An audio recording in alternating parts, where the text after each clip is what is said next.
So, you know what a flag is, right? It's a symbol. It's a piece of cloth that represents a country.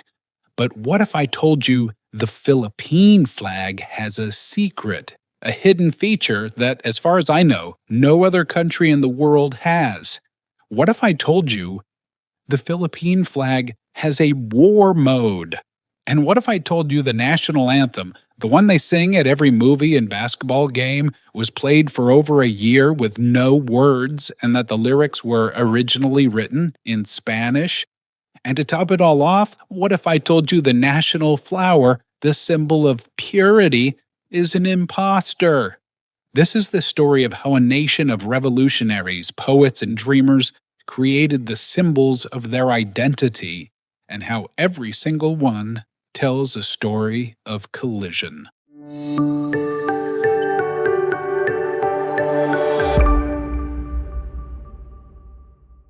Okay, so in part 6, we learned that the name Philippines was a colonial import that the people reclaimed as their own. The story of the national symbols? It's the same story, but with even more revolutionary drama. Let's start with the big one, the flag. The year is 1897. The revolution against Spain is raging. The leader of the revolution, General Emilio Aguinaldo, is in exile in Hong Kong.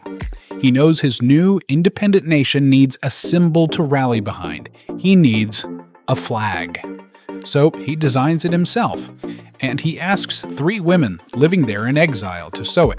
Marcela Agoncillo, her daughter Lorenza, and Dr. Jose Rizal's niece, Delfina Arbosa de Natividad. They sew this first flag by hand out of fine silk at 535 Morrison Hill Road. Aguinaldo brings this flag back to the Philippines in May 1898, and on June 12, 1898, in Kawit, Cavite, he steps out onto his balcony, proclaims Philippine independence, and the flag is unfurled for the first time to the sound of the new national anthem. It's this incredible, powerful moment. But here is the dopamine breadcrumb that makes this flag so unique. It's interactive. Look at the flag. You got the white triangle and then 2 horizontal bands, blue on top, red on the bottom. That is the peacetime orientation. The blue stripe, symbolizing peace, truth, and justice, is in the superior position. But if the Philippines goes to war, the flag is flipped upside down. The red stripe, symbolizing patriotism and valor, goes on top. The blue stripe goes on the bottom. This is the flag's war mode. It is a visual declaration that the nation is in a state of conflict. This isn't some urban legend, it's law. And as far as anyone knows, it is the only national flag in the world with this functional feature. And it was used.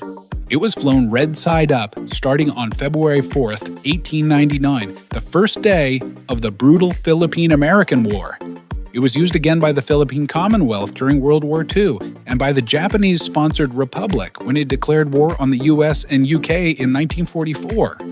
This one symbol, a flag that can be flipped, perfectly captures the history of a nation defined by both a deep desire for peace and a fierce, unending struggle for freedom. And here's a bonus breadcrumb. This feature is so unique, it's even caused diplomatic blunders. In 2010, at a summit with President Obama, U.S. organizers accidentally displayed the flag with the red on top, effectively having the Philippines declare war on the United States. Whoops! That's just the first secret. The symbols on the flag, the sun, the stars, the colors, they all have hidden stories too. And they are not what you think. We're about to decode the rest of the flag and the anthem that was played for it. If you love digging into these hidden histories, do me a favor and hit that subscribe button. It's a tiny click, but it lets us keep this journey going. Okay, ready? Let's decode the symbols. Okay, let's look closer at that flag. We've got the white triangle, 3 stars, and a sun with 8 rays. The white triangle is pretty straightforward. It stands for liberty, equality, and fraternity. It's also a nod to the emblem of the Katipunan, the secret revolutionary society that started the whole thing. Some historians even say it refers to the Eye of Providence, which inspired the Katipunan's ideology. The three stars? Aha, you say. I know this one. Luzon, Visayas, and Mindanao. Wrong! Well, sort of wrong. Today it means Luzon, Visayas, and Mindanao, but the original 1898 Proclamation of Independence states that the three stars represent the three principal islands of this archipelago, Luzon, Mindanao, and Panay. Panay! Why Panay? Because it was one of the first places outside of Luzon where the revolution took hold. So Panay was the original stand-in for the entire Visayan island group, a little dopamine breadcrumb of history right there. Now for the sun and its 8 rays. This is my favorite part. The 8 rays, as we all learn, represent the first 8 provinces that rose up in revolt against Spain. But which 8? The ones placed under martial law by Spanish Governor General Blanco in 1896. Those 8 provinces are Manila, Cavite, Bulacan, Pampanga, Nueva Ecija, Laguna, and Batangas. And wait, Manila, Cavite, Bulacan, Pampanga, Nueva Ecija, Laguna, and Batangas. That's 7. What's the 8th? Well, today it is officially recognized as Tarlac.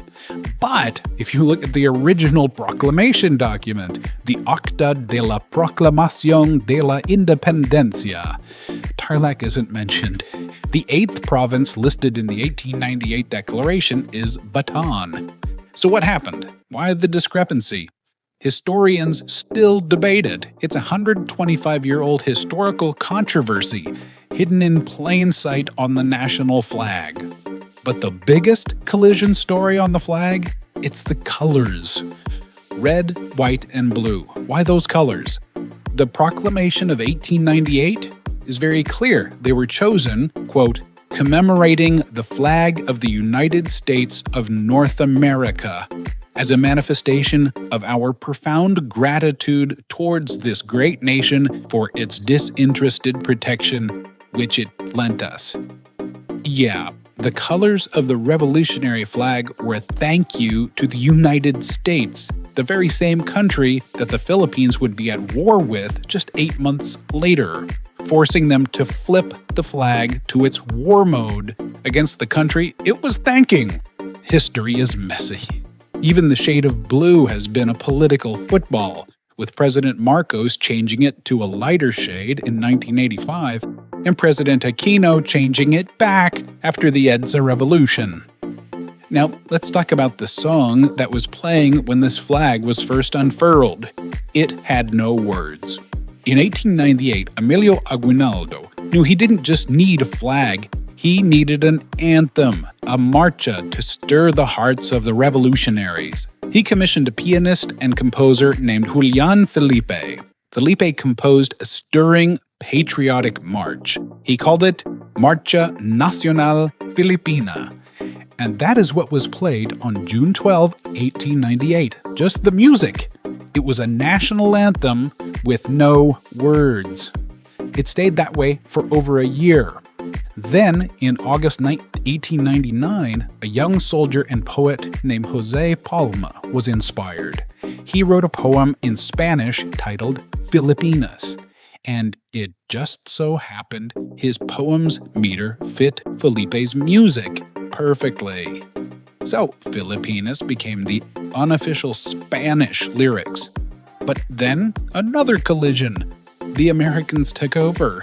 They banned the anthem and the flag for years with the Flag Act of 1907. Later, they wanted lyrics but in English, so in the 1940s, an English translation called Land of the Morning became the new official version. Then the Japanese occupation, which had another replacement anthem. It wasn't until 1956, nearly 60 years after the music was first played, that the final official Filipino lyrics we know today were adopted. The song? Lupang Hinirang, Chosen Land. So the national anthem is a perfect symbol, an 1898 march with 1899 Spanish lyrics banned by the Americans, given an English translation, and finally getting its Filipino words in 1956. Layers upon layers upon layers. The flag and anthem are the big ones, but the other symbols have just as many secrets.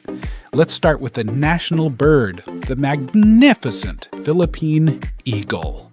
It's the lord of the skies, a symbol of strength and freedom, and one of the largest and most powerful eagles in the world. But here's the dopamine breadcrumb.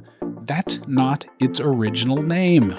For most of its history, it was known as the monkey-eating eagle, which, it's accurate. They hunt monkeys, but also colugos, snakes, and even hornbills.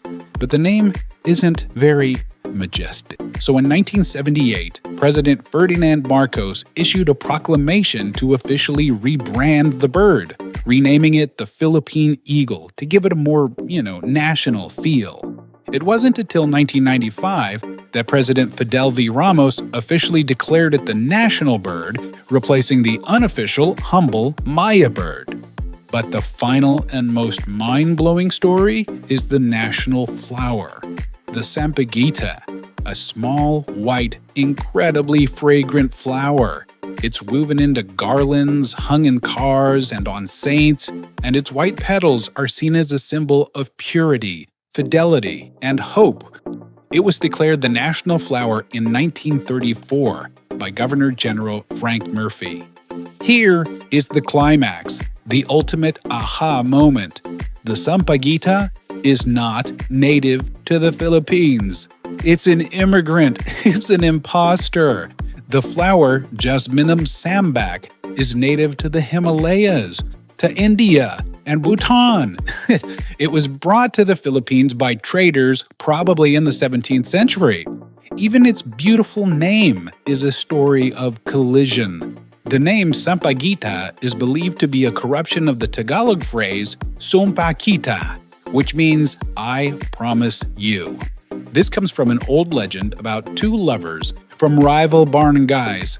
They met in secret and promised to love each other forever, but their families forbade it, and the man was forced to leave. The maiden waited, but he never returned. She died of a broken heart, and on her grave a small, white, fragrant flower grew, a symbol of her eternal promise, her Sumpa Kita. And that is the whole story in one perfect symbol. A foreign flower given a new local name based on a local legend that is so completely embraced by the people that it becomes their national symbol of purity.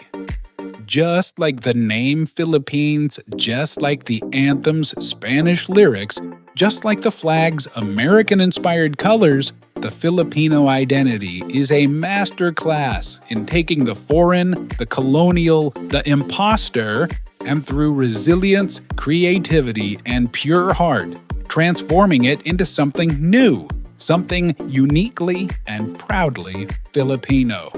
And this transformation, this evolution, didn't just happen with symbols. It happened with the government itself. What happens when a pre-colonial system of datus collides with 300 years of Spanish rule, 50 years of American democracy, and a brutal Japanese occupation? That is the story for Part 8. And there you have it, the secret war mode of the flag, the controversy of the 8 rays, the anthem that had no words, and the imposter national flower. What was the most shocking aha moment for you? The fact that the flag flips upside down for war? The original 8th province being Bataan, not Tarlac? Or the fact that the national flower isn't even from the Philippines? Let me know your favorite symbol story in the comments below. This was Part 7. If you liked this, please hit that like button, subscribe, and ring the bell so you don't miss Part 8, the origin of government systems. It's going to be a wild ride. Thanks for watching.